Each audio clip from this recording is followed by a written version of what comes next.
Hello everyone. Let's see the difference between like and love.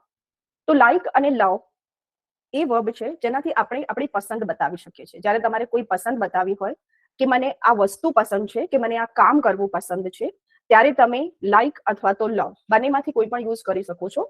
like બોલવાથી તમે એવું બતાવશો કે આ વસ્તુ મને પસંદ છે, અને જ્યારે તમે love નો યુઝ કરશો ત્યારે તમે એવું બતાવવા માંગો છો કે આ વસ્તુ મને બહુ જ પસંદ છે, મને ખૂબ જ પસંદ છે.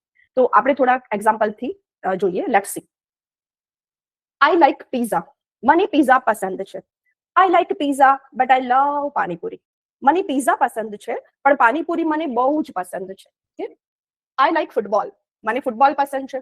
હવે જ્યારે પણ તમારે કોઈ વસ્તુ પસંદ છે એવું બોલવું હોય તો તમારે like પછી સીધી વસ્તુ એડ કરી દેવાની છે, એટલે તમારું સેન્ટેન્સ બની જશે. પણ જ્યારે તમારે એવું બોલવું હોય કે મને આ કામ કરવું પસંદ છે, મને આ કામ કરવું ગમે છે, તો તમે એની માટે I like પછી કામની અંદર ing લગાડીને, જે આપણું ફર્સ્ટ ફોર્મ હોય છે કામનું, એની અંદર તમે ing લગાડીને બોલી શકો છો. તમે લાઈક પછી ટુ કરીને V1 થી પણ બોલી શકો છો. એઝ એક્ઝામ્પલ કે I like to play cricket અથવા તો I like playing the cricket.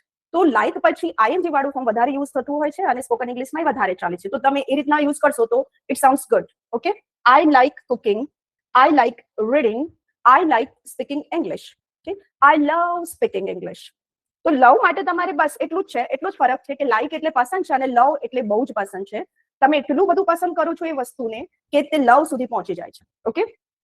I love panipuri, I love cricket, I love dancing, I love cooking, I love speaking English, I love my family.